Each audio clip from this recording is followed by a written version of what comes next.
네, 오늘 말씀은 나무 아래로 내려오라. 예수님께서 삭개오에게 하신 말씀이에요. 속히 내려오라. 나무 아래로 내려오라.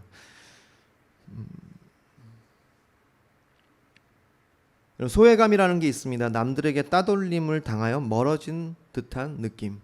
소외감이라고 하죠. 사실 인간의 악함을 단면적으로 보여주는 것이 소외감이라고 생각해요. 그럼 대표적인 것이 뭐냐면 따돌림입니다. 집단 따돌림. 우리가 그걸 속된 표현으로 왕따라고 하잖아요. 특별히 마냥 어릴 것 같고 뭔가 소망이 넘칠 것 같은 아이들이 학교 생활하면서 그런 모습들을 보인단 말이에요. 전 그걸 보면서 인간 안에 내재되어 있는 그런 완악함과 악함을 발견하게 됩니다. 여러분, 이거는 정말 악한 거예요. 여러분, 이건 사실 교만의 표현이자 증거죠. 그러니까 다른 이들을 깎아내려서 내 존재를 증명하고 싶은 거예요. 다른 이들 누군가를 먹이 삼아서 내가 즐거움과 기쁨과 희락과 쾌락을 느끼고 싶은 마음이죠. 굉장히 악한 겁니다. 그걸 당하는 사람은 소외감이라는 걸 느껴요. 소외감이라는 건 굉장히 점잖은 표현이죠. 그것은 굉장히 우리를 피가 마르게 하는, 그리고 너무도 외롭게 하는, 고독게 하는 그런 감정이죠. 자기 만족을 위해 다른 사람들을 사실 소재로 사용하는 거예요. 매우 악한 겁니다. 그럼 교만이라는 거예요. 다른 사람보다 내가 낫다는 것을 증명하는 거고, 그렇게 그것을 먹는 거예요. 취하는 겁니다. 교만은요, 하나님이 제일 싫어하는 죄거든요. 혹시 죄의 경중이 있다면, 사실 죄의 경중은 없다 그래요. 우리가 어떤 죄를 짓건 하나님 앞에 똑같다고 얘기하는데, 성경에서 의하면 하나님이 가장 싫어하는 죄가 뭐냐면 사실 그것은 어떤 성적인 죄나 어떤 도둑질이나 살인도 아니에요. 교만입니다. 왜냐하면 교만은요, 하나님을 거부하기 때문이에요. 자기 잘난 맛에 살아가는 게 교만이에요. 하나님을 부인하고 나 혼자 할 수 있다고 생각하는 것. 그래서 베드로 야고보서에 주님이 교만한 자를 물리치신다고 되어 있고, 베드로후서에서는 대적한다. 교만한 자를 대적한다. 여러분, 이 따돌림에 있어서, 소외감을 주는 것에 있어서 사실 그것을 좌시하고 방관하는 것도 공범입니다. 사실 거기에는 나만 아니면 되지. 그러니까 나는 소속감을 얻고 싶은 거예요. 다른 사람이 따돌림을 당하면 미안한데 그래도 한 명은 필요하니까 뭐 이런 식으로 생각하면서 그 아픔을 이제 자신은 무마하고 싶은 거죠. 여러분, 가해자나 피해자나, 여러분, 이것은 모두에게 사실은 트라우마입니다. 특히 피해자는요, 정말 아픔이죠. 여러분, 그 존귀한 그 심령이 상하는 거잖아요. 스크래치를 받는 거잖아요. 그럴 필요가 없는데 우린 모두 존귀한데 그것을 스크래치를 받는다는 거예요. 또 가해자들은요, 여러분 괜찮을 것 같지만 그것이 사실은 상처거든요. 그들에게는 그게 저주입니다. 누군가를 아프게 하고 따돌렸고 소외시켰다는 게 그 사람들은 괜찮다고 생각할지 몰라도 평생 그것이 교만한 어떤 반작용이 돼서 나의 삶을 그것을 유지하기 위해서 애쓴다니까요. 다시 말해서 내가 그 대상이 되지 않으려고 파르르 떨면서 어떻게든 내가 그 소외당하는 대상이 되지 않으려고 애쓰는 트라우마를 갖고 사는 것 같아요. 방관자나 가해자나 아니면 피해자나 방관자들이나 우리는 다 그렇게 그 대상이 되지 않으려고 발버둥치고 그런 트라우마를 갖게 됩니다. 어쩌면 이것은 개인의 문제가 아니라 사회 전체의 문제고 우리 인간의 문제입니다. 정신적으로 핀폐한 그러한 사회의 반증이기도 하죠.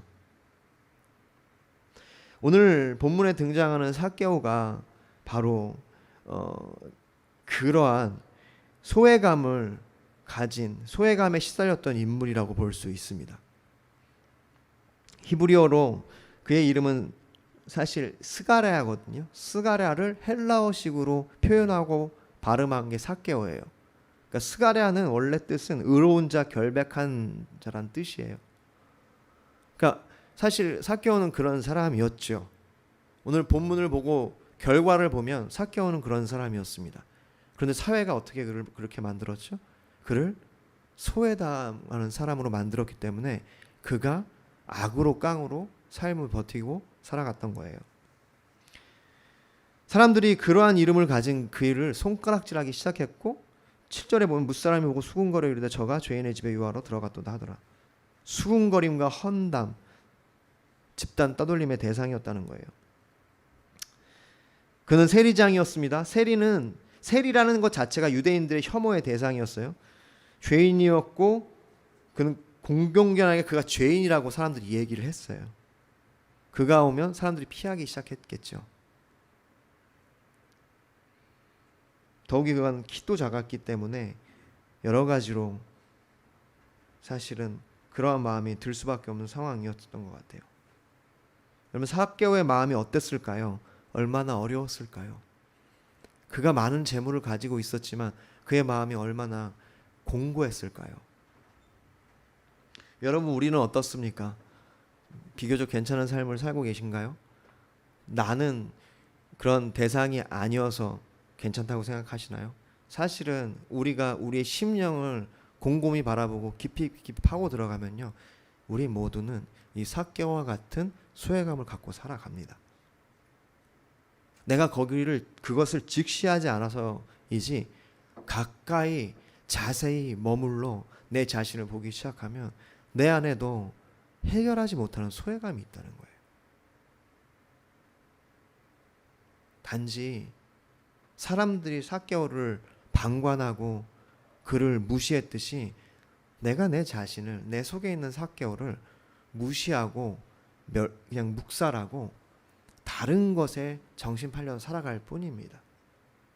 그것들이 우리의 삶에 반작용으로 어떤 동기가 순수하지 않은 액션들을 만들어낸다는 거예요.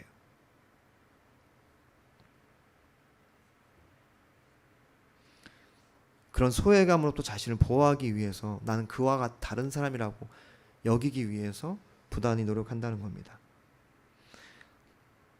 그래서 이와 같은 소외감, 우리의 내면에 도사리고 있는 외로움, 소외감, 그래서 그 소속하고 싶은 것, 내 정체성을 거기서 찾고 싶은 것, 존재감을 찾고 싶은 것, 이러한 것들을 우리가 어떻게 다뤄야 하는지 본문을 통해서 함께 보기를 원합니다. 첫 번째입니다. 삭개오가 올라간 나무. 본문 1절부터 4절 말씀을 함께 읽고 싶습니다. 함께 읽겠습니다. 본문 1절부터 4절 말씀입니다. 시작.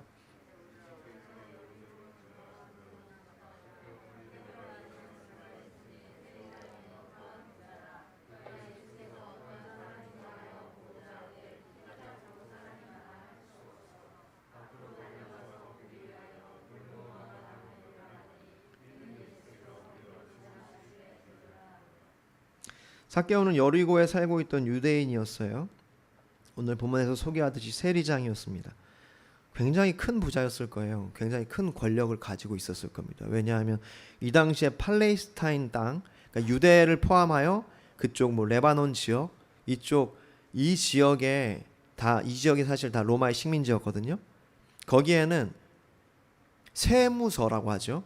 그렇게 세금을 징수하는 그런 기관이 세 곳에 있었어요.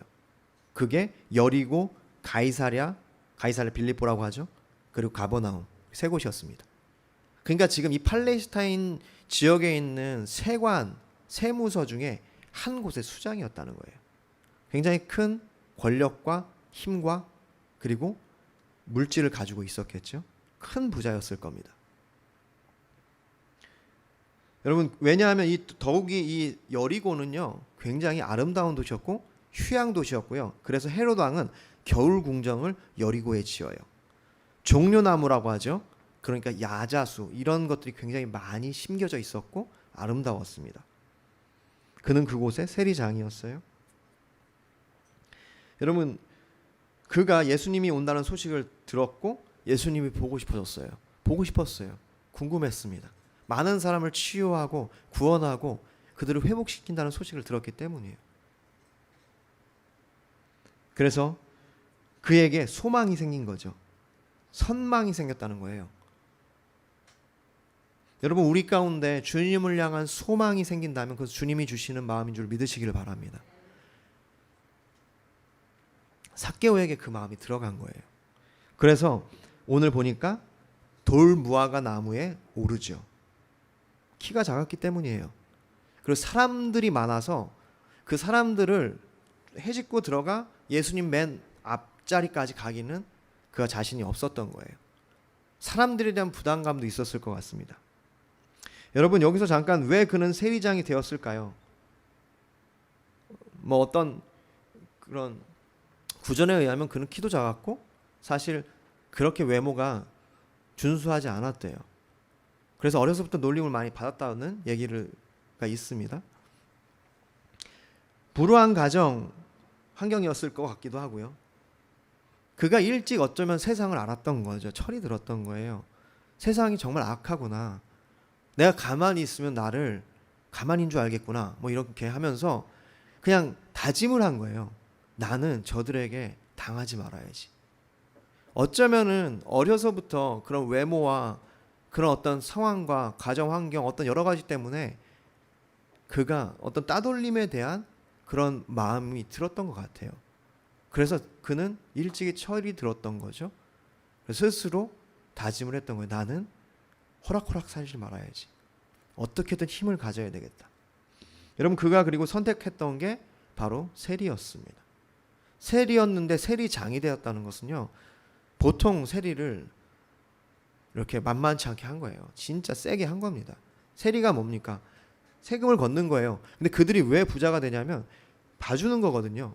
큰 부자들에게 세금을 이만큼 걷어야 되는데 나라에 좋은 일만 하는 거죠. 그러니까 내가 당신 이만큼 걷어야 되는데 조금 줄 테니까 커미션을 달라, 뭐 이렇게 한 거예요. 그러면서 그거를 굉장히 치밀하게 했고 유능하게 한 거 같아요. 그러니까 세리장이 됐죠. 여러분, 그가 오늘 이렇게 보면은요, 굉장히 수완이 좋은 사람이라고 하는 것을 알 수 있는 게, 자 보세요. 이제 여리고에 예수님이 와셨고 예수님 보고 싶은 마음이 생겼어요. 수단과 방법을 가리지 않는 거예요. 어떻게 하면 좋을까? 난 키가 작아. 사람들 앞에 나가는 것도 부담스럽고 사람들 너무 이렇게 군중이 많을 테니까 그래, 좋다. 예수님이 오는 길목 여기에 오실 거야. 그러니까 그가 그렇게 머리가 비상하게 돌아갔던 거고 예수님이 어쩔 수 없이 지나가야만 되는 그 스팟을 알았다는 거예요. 그리고 어떻게 합니까? 나무 위로 올라가죠. 여러분, 그가 올라갔던 그 돌무화과 나무가 사실은 그가 삶에서 취했던 바로 그 태도, 그의 삶과 같다는 거예요. 그가 무시당했고 소외감을 느꼈고 그는 어려서부터 어려움을 겪고 시작하면서 그런 따돌림 가운데, 사람들의 손가락질 가운데 그가 선택한 건, 그래, 나무 위로 올라가자. 누구보다 누구보다 높은 곳에 올라가 내가 저들을 바라보면서 내가 그 모든 어려움을 이기자. 효과가 있을 거라고 생각해요.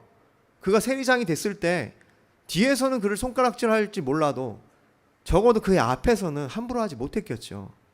사람이 돈 앞에 장사가 없잖아요, 솔직히. 돈이 필요하면 사실은 조아릴 수밖에 없는 거잖아요. 혹시나 그가 날 도와줄까 하잖아요. 인간의 마음이잖아요. 겉으로는 그런 마음이 들었을 수도 있어요. 어느 정도 성공한 것처럼. 그렇지만 그의 내면에는 그렇지 않았나 봐요. 예수님에 대한 소문이 무엇이었을까요? 저는 그것은 진리에 대한 소문, 참된 평화와 자유에 대한 소문이었다고 생각해요. 참된 치유. 여러분, 삭개오가 예수님을 만나고 싶었던 것은요, 여러분, 12회를 혈루증 앓았던 여인이 그 예수님의 옷깃을 만지고 싶었던 거와 저는 동일하다고 생각합니다. 벗어나고 싶었던 거예요. 그 극심한 소외감과 외로움. 돈이 많으면 뭐합니까? 사람들이 자신을 욕하는 거 다 아는데.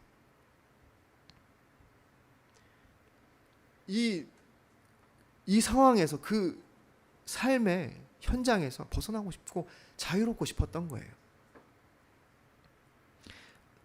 여러분, 이렇게 보면 그가 부자였고 이제 어느 정도 지위가 있었잖아요. 세리장이었잖아요. 세무서장 같은 거잖아요. 근데 그가 보잘것없는 돌무가 나무 위에 오른다는 거예요. 사람들이 보면 이제 좀 뭔가 이렇게 격이 떨어지는 행동인 사실이잖아요. 그 나무에 올랐다는 것은. 그러니까 그만큼 그가 갈급했다는 거죠. 자신의 심령을 파고드는 그 상처와 아픔에 신음하고 있었던 거예요. 그가 낮에는 웃으면서 있을지 몰라도 밤이 되면 혼자 누워서 눈물을 흘렸을 수도 있어요. 너무 외로울 수도 있어요.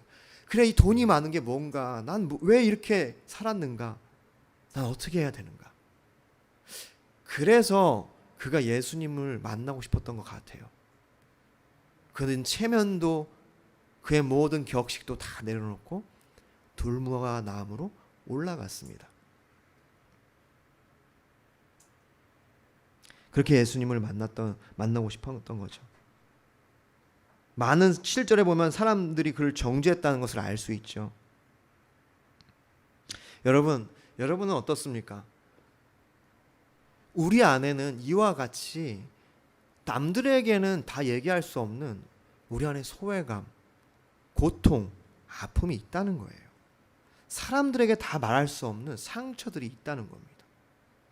여러분, 우리가 이럴 때 우리도 이 삭개오와 같이 자신만의 그 돌무화과 나무에 오르려고 해요.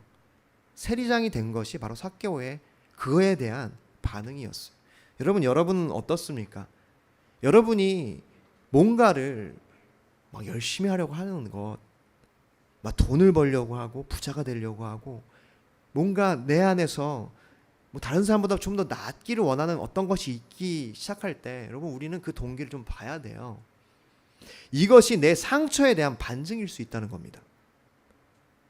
내가 과거에 받았던 상처에 대한 어떤 반증으로 내가 그것을 행하고 있는데, 문제는 뭐냐면 그렇게 그 반증으로 내가 일을 하기 시작하면 사람이 아름답지가 않아요. 굉장히 악랄해지기도 하고 자유가 없고, 결국 그것을 얻을지언정 찾아오는 것은 극심한 허탈감과 소외감뿐입니다. 그래서 우리는 어떻게 해야 하냐면, 우리가 예레미야에서 예레미야에서 말씀하는 것처럼 여호와를 만날 만한 때 그를 부르고 찾는 게 그게 필요해요. 할렐루야. 지금 삭개오는 바로 그래서 그가 돌무화과 나무에 오른 거죠. 우리는 주님을 만날 때, 주님을 그렇게 만날 수 있는 기회가 왔을 때 그렇게 자존심과 모든 것을 내려놓고 돌무화과 나무에 오를 줄 알아야 합니다. 그러니까 이 삭개오에게 이 돌무화과 나무는, 그가 오른 나무는요, 두 가지의 의미가 있다고 저는 생각하는 거예요. 첫 번째는 그의 삶에 그의 노력, 두 번째는 그의 갈급함.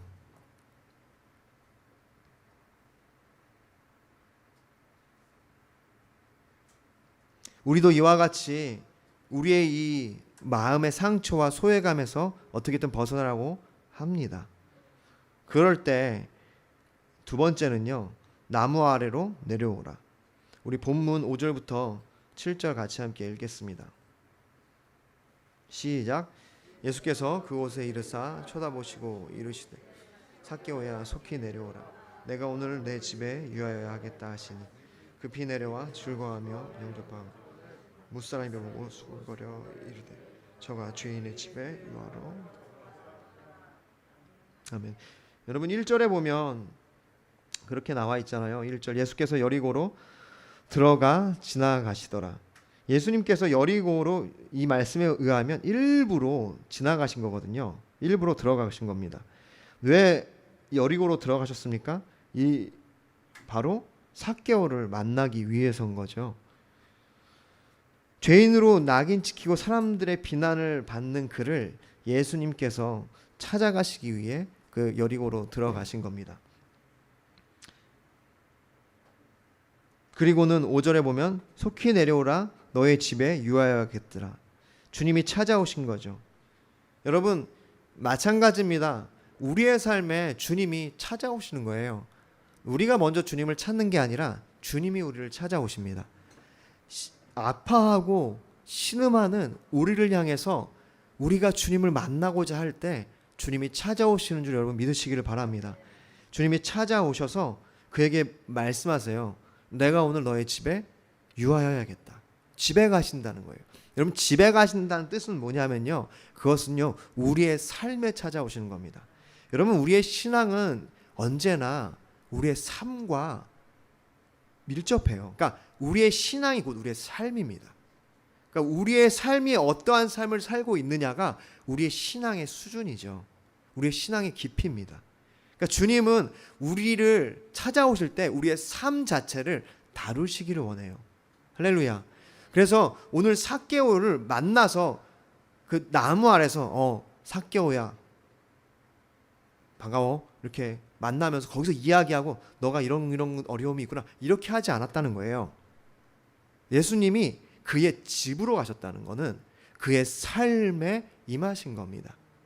그와 먹고 그와 이야기하고 그와 함께 동행하고 그와 함께 오랜 시간을 보내기 원하신다는 거예요. 여러분 우리의 삶이 주님 앞에 우리의 신앙이 반응한다는 것은요 우리의 삶 자체가 주님께 반응하는 겁니다. 주님은 우리의 삶 자체를 다루시기를 원해요. 여러분 주일 이 시간을 주님이 다루시기 원하시는 것이 아니라 여러분 하루하루의 삶, 매 순간의 삶, 매 순간의 생각들을 주님은 다루기 원하신다는 걸 믿으시기를 바랍니다. 그렇게 주님께서 삭개오를 찾아가시고 이제 그의 소외되고 피폐한 마음 가운데 찾아가신 거죠. 너의 집으로 가자. 여러분 이 말씀에 보면 삭개오가 정말 기뻐하고 있잖아요. 여러분 이것은 시편 23편 5절 주께서 내 원수의 목전에서 내게 상을 차려주시고 기름을 내 머리에 부으셨으니 내 잔이 넘치나이다. 이 말씀이 그에게 이루어진 거예요. 많은 사람들이 수군거렸고 삭개오에게는 그들이 모두 원수 같은 사람들이에요. 늘 상처를 주고 앞에서는 웃고 있지만 뒤에서는 다 자신을 욕하고 죄인이라고 정죄하고 여러분 얼마나 그에게 어려움과 상처가 됐습니까? 그런데 여러분 보세요. 예수님은요 그 당시에 어떻게 보면 슈퍼스타였어요. 속내는 다 알 수 없었지만 그는 많은 사람들이 인정하는 선생이었고 그러한 유명인이었고 능력자였습니다. 그가 지금 어떻게 해요? 삭개오가 와서 청한 것도 아니에요. 그에게 찾아오셔서 내가 오늘 너의 집에 가야 되겠다 초청하시는 거죠. 오히려 여러분 이 많은 군중들이 이걸 봤을 때 여기서 수군대고 하는 것이 사실은 부러움이죠. 아 뭔데 삭개오 저 죄인인데 막 이렇게 하면서 여러분 이게 저는 정말 그 원수 앞에서 상을 차려주신 거라고 생각해요. 얼마나 기쁠까요? 얼마나 특별할까요? 그런 정말 그냥 만나고 싶어 보고 싶어서 어떤 말씀을 하시는지 듣고 싶어서 뽕나무에 그 옛날 성경에 뽕나무라고 되어 있는데 돌 무화과 나무에 올라간 건데 이건 생각지도 못하고 예수님이 자신을 보면서 내가 너의 집에 오늘 가야 되겠다. 여러분 이거 굉장히 특별한 일입니다. 특권입니다. 오늘날 우리에게 주님이 찾아오신 것도요. 여러분 그와 같은 거예요. 정말 큰 특권인지 여러분 믿으시기 바랍니다. 온 열방의 구원자, 창조자 그 하나님이 우리의 삶에 찾아오셔서 우리의 집에 유하겠다고 말씀하시는 거거든요. 그래서 그 비난하는 자들 앞에서 그를 욕하는 자들 앞에서 최고의 특권을 그에게 주신 거죠. 그거 자체가 이미 상처가 치유게 되기 시작하는 거예요. 아 내가 사랑받을 만한 사람이구나.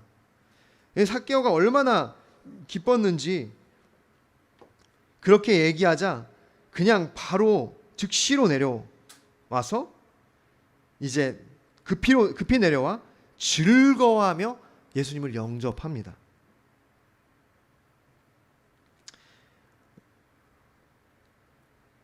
여러분 이 얼마나 큰 감동입니까? 우리가 우리의 삶에 이게 상처받은 우리의 마음 가운데 여러분 우리가 우리의 자신을 자세히 보면 내세울 게 없잖아요. 그러한 우리 가운데 온 땅의 구주 되신 그분, 가장 영향력 있고 가장 능력 있고 모든 것의 중심 되신 그분이 내 삶에 찾아오시고 함께 하시겠다고 말씀하시는 것. 여러분 이것을 여러분이 기억하시고 여러분이 잊지 않으시기를 바랍니다. 삭개오는요, 그가 자신을 알았고 필요가 있었고 예수님을 만나고 싶었기 때문에 예수님의 그 초대와 그 말씀에 너무 기뻤어요. 즉시로 그 돌무가 나무에서 내려왔습니다. 나무에서 내려왔다는 뜻이 뭐냐면 아까 얘기했죠. 그가 그의 삶에서 그의 상처로 인하여 소외감을 스스로 선택하고 세워왔던 삶에서 내려오는 거예요. 스스로를 묻고 재단하고 몰아붙였던 그 외로움과 소외감과 상처와 아픔의 삶에서 그가 즉시로 내려오는 겁니다. 할렐루야. 예수님이 나무 아래로 내려오라. 삭개오야 그 나무 아래에서 지금 내려와라 라고 얘기하는 것. 여러분 오늘 우리에게 주님 그렇게 말씀하시는 거예요. 상처와 아픔으로 우리의 삶을 세워왔고 지탱해왔던 우리의 삶에 우리의 마음에 이제는 그 돌무가 나무에서 내려오라고, 나와 함께 하자고. 할렐루야. 그 초대에 여러분 모두가 응하시기를 바랍니다. 한 가지 여기 더 보고 싶으면 9절에 예수께서 이르시되 오늘 구원이 이 집에 이르렀으니 이 사람도 아브라함의 자손이미로다.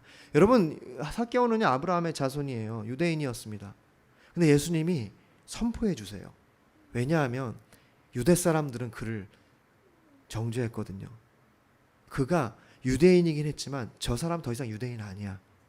저 사람은 로마인, 이방보다 더한 놈이야. 악한 사람이야. 죄인이야.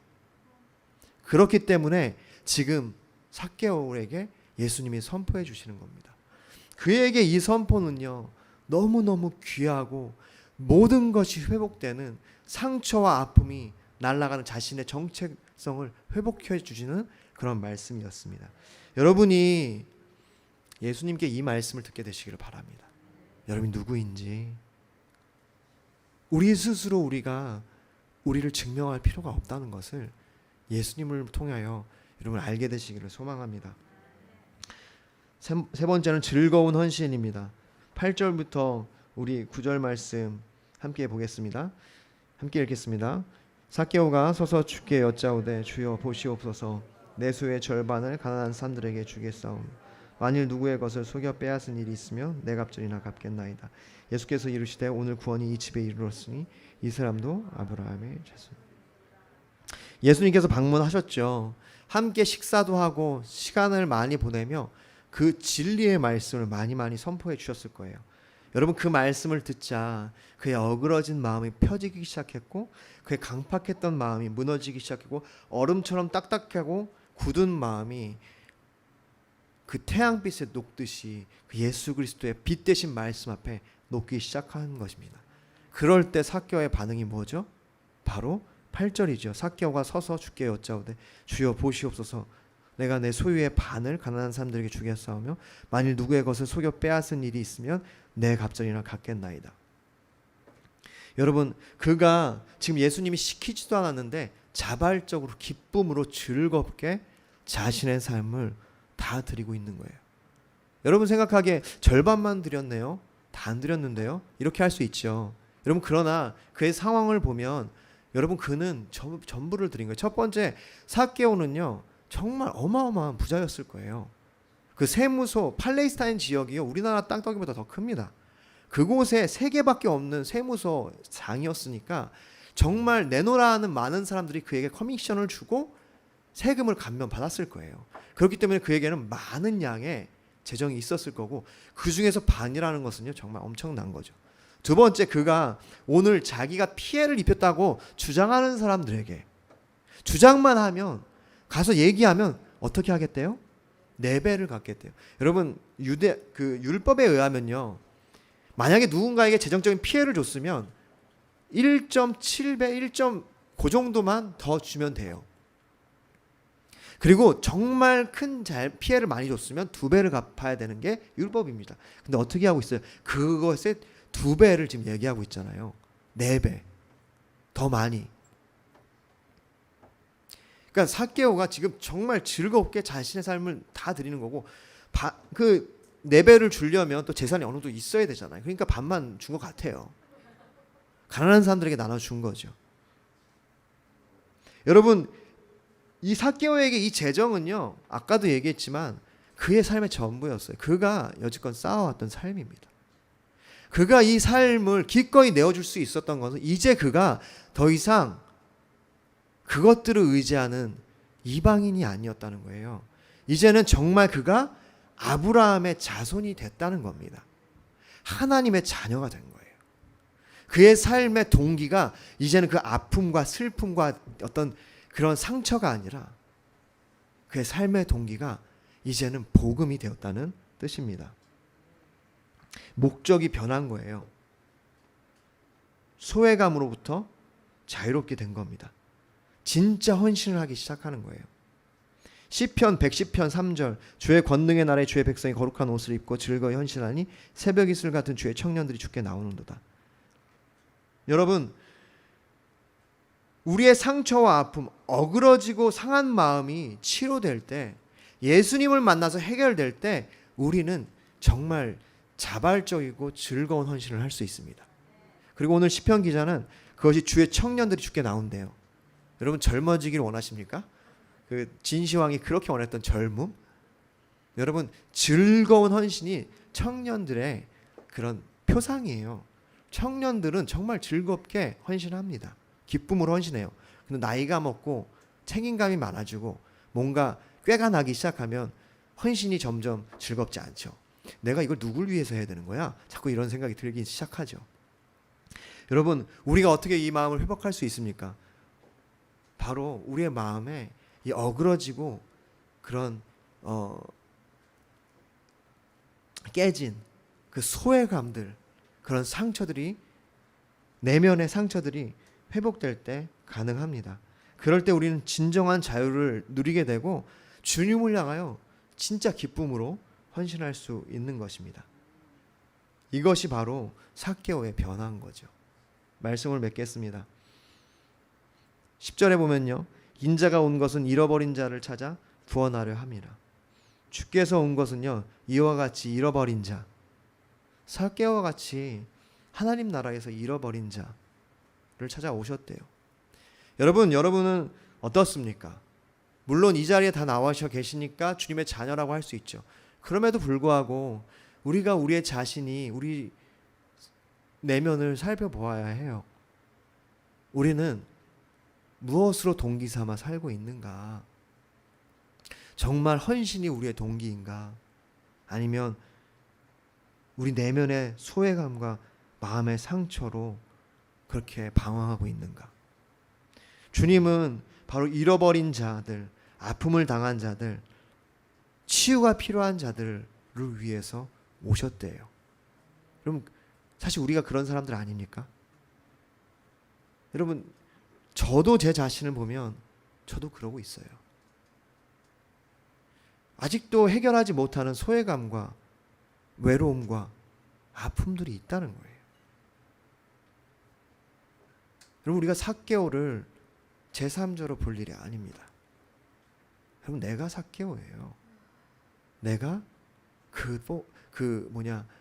돌무화과 나무에 올라가기 원하는 삭개오와 같은 거라는 겁니다. 우리가 어떻게 보면 삭개오보다 못하면 못했지 더 잘할 수도 없어요. 주님께서 우리에게 말씀하십니다. 그 나무에서 나무 아래로 내려오라. 주님이 우리를 만나기를 원하세요. 여러분 우리가 주님을 만날 때 우리 안에 어그러진 마음이 풀리기 시작하고 우리의 상처가 치유되는 줄 믿습니다. 여러분 기억하십시오. 그럴 때만이 우리가 진정으로 주님을 섬길 수 있습니다. 진정으로 주님을 온전히 따라갈 수 있습니다. 그전에는 사실 우리 마음이 앞서요. 주님을 순수하게 섬기고 싶어도 자꾸 내 상처가 올라오고